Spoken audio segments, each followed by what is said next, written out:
ಅಲ್ಲಿ ನಾನು ಹೋದಾಗ ಮಾಗಡಿನಲ್ಲಿ, ಕೋಲಾರದಲ್ಲ,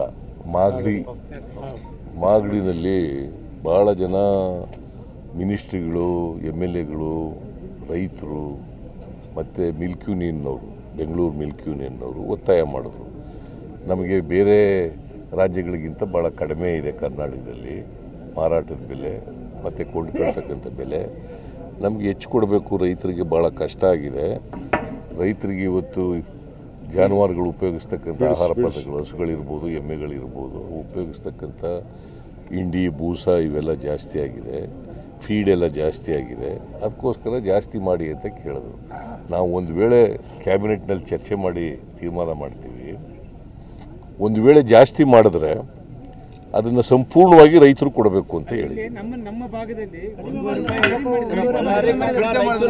ಒಬ್ಬರು ಮಾತಾಡಿದ್ರೆ ಹೇಳ್ತೀನಪ್ಪ, ಪದೇ ಅವ್ರು ಮಾತಾಡ್ತಾವ್ರೆ. ಹಾಲಿನ ದರವನ್ನ ರೈತರಿಗೆ ಕೊಡಬೇಕಾಗಿದ್ದು 100 ರೂಪಾಯಿನ ಕಡಿತ ಮಾಡಿದ್ರು. ಅವ್ರು ನಿರ್ಧಾರ ತೆಗೆದುಕೊಂಡು ಏನು ಮಂಡಳಿ ಒಕ್ಕೂಟದವರು ನಿರ್ಧಾರ ಮಾಡಿ ರೈತರಿಗೆ ಕೊಡಬೇಕಾಗಿದ್ದು ಉತ್ಪನ್ನ. ನಾನು ಹಿಂದಿನ ಕೇಳಿದ್ದೀನ, ಮುಂದೆ ಕೇಳಿದ್ದೀನಿ. ಅಲ್ಲ, ನಾನು ಹೇಳಿರೋದು ಎಲ್ಲಿಗ್ರಿ? ಸುಮ್ಮನೆ ಏನೋ ಪ್ರಶ್ನೆ ಕೇಳಬೇಡಿ ನೀವು. ನಾನು ಹೇಳಿರೋದು ಮುಂದಕ್ಕೆ ಮಾಡಿದ್ರೆ, ಬೆಲೆ ಜಾಸ್ತಿ ಮಾಡಿದ್ರೆ, ಹಾಲಿನ ದರ ಹೆಚ್ಚು ಮಾಡಿದ್ರೆ ಅದನ್ನ ರೈತರಿಗೆ ಸಂಪೂರ್ಣವಾಗಿ ವರ್ಗಾಯಿಸಬೇಕು ಅಂತ ಹೇಳಿದ್ದೀನಿ.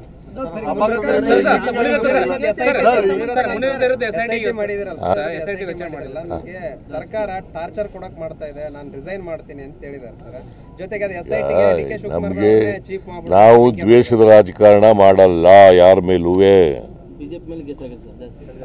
ಈಗ ಅಫೆನ್ಸ್ ಮಾಡುವಂತ ನಾವು ಹೇಳಿದೀವ ಯಾರಿಗಾರು? ಎಲ್ಲ ಶಾಸಕರುಗಳು ನನ್ನನ್ನು ಭೇಟಿ ಮಾಡಿ SIT ಮಾಡಿ ಅಂತ ಹೇಳಿದರು. ಯಾಕಂತಂದರೆ ಒಂದು ಅಫೆನ್ಸ್, ಒಂದು FIR ಅಲ್ಲ ಅವ್ರ ಮೇಲೆ ಆಗಿರೋದು, ಮುನಿರತ್ನ ಅವ್ರ ಮೇಲೆ.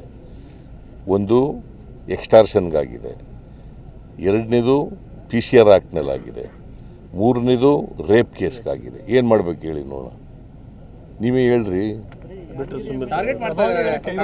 ಅಲ್ಲ, ಅದನ್ನೇ ಪುನಃ ನೀನು ಹೇಳಪ್ಪ. ಟಾರ್ಗೆಟ್ ಮಾಡ್ತಾ ಇದ್ದೀವ ಈಗ, ಅಫೆನ್ಸ್ ಮಾಡುವಂತ ಹೇಳಿ FIR ಆಗಬೇಕಾದ್ರೆ ಏನು ಮಾಡಬೇಕು? ತಪ್ಪಿಸ್ತರಲ್ವ